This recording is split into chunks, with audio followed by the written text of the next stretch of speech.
Bonjour à tous, c'est Stéphanie pour le PPG et aujourd'hui je suis dans la plus magique des forêts, la forêt de Brocéliande et plus précisément au château de Compère. C'est le centre de l'imaginaire arthurien. Derrière moi, le lac que vous voyez, c'est le lac de la fée Viviane. On y reviendra un petit peu plus tard pour la légende. En attendant, je vous invite à visiter le château avec moi. A tout de suite.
Alors, je m'appelle Nicolas Mezzadira, je suis le directeur du Centre de l'imaginaire arthurien, basé au château de Compère, dans la forêt de Brocéliande, au centre de la Bretagne, juste entre le Morbihan et l'Ille-et-Vilaine. Et dans ce château, qu'est-ce qu'on y fait? Qu'est-ce que fait cette association? C'est un centre culturel soutenu par une association. C'est un centre culturel dédié à la matière de Bretagne, c'est-à-dire la légende arthurienne, plus l'histoire de Tristan et Iseut. On s'occupe aussi des mondes forestiers, bien entendu, des légendaires forestiers, des légendaires celtiques, et puis plus globalement des mythes et légendes du monde entier.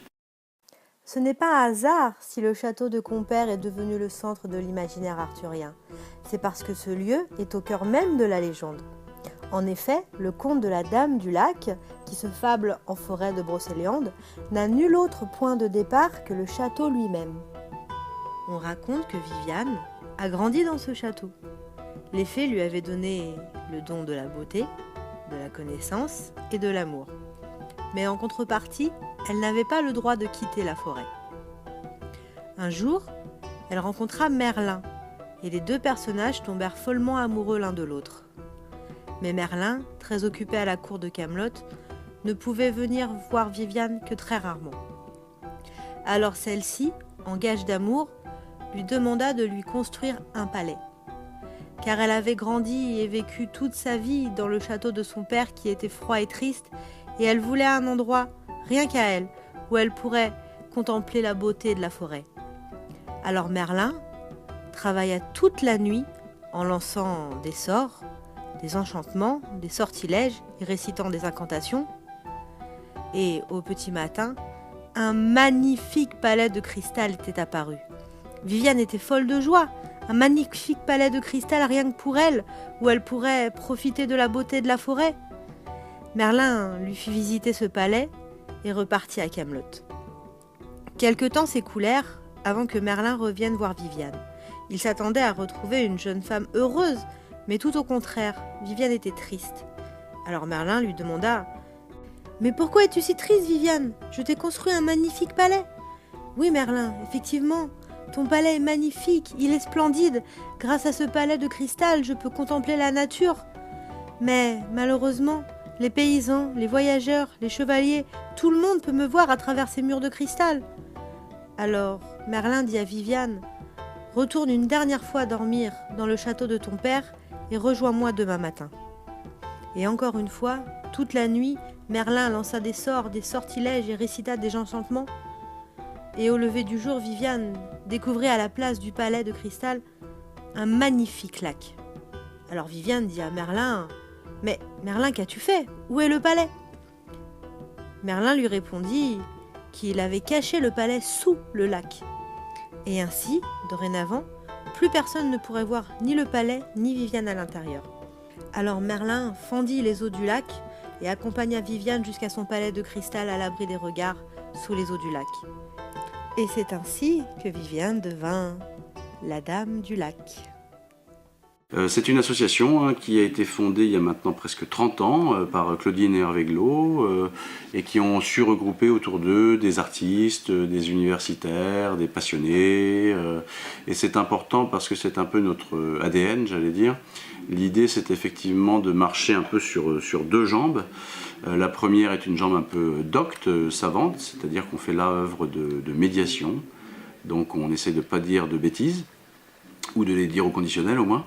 Et on s'appuie sur le travail des gens dont c'est le métier, c'est-à-dire des universitaires, globalement, en philologie, en littérature médiévale, en histoire, en anthropologie, pour transmettre ces connaissances au grand public. Là, c'est vraiment une œuvre de médiation qui passe par des expositions, des visites guidées, des conférences, etc. etc.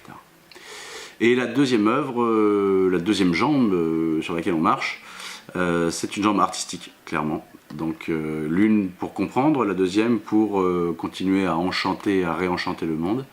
Et là, l'idée, c'est de diffuser, de produire, de créer tout ce qui se fait de mieux. Et, allez, n'ayons pas peur des mots, autour des légendes. Donc on accueille des artistes en résidence, on a une programmation en art vivant, en art visuel.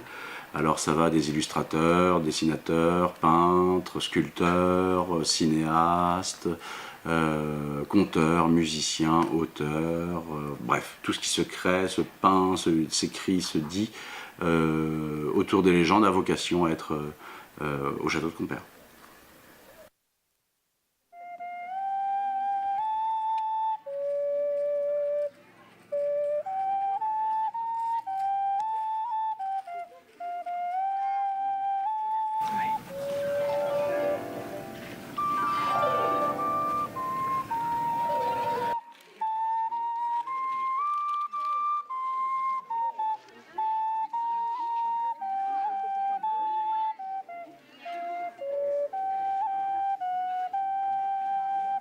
Ici, il y a des animations toute l'année.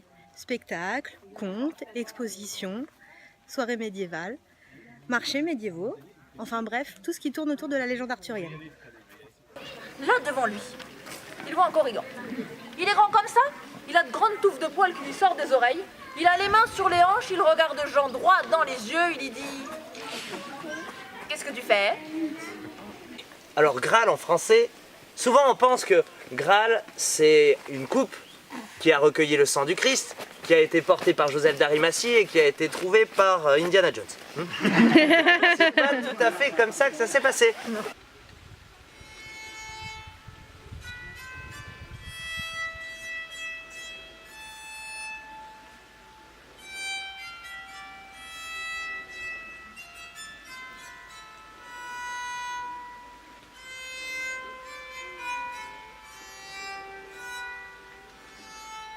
S'il fallait rajouter une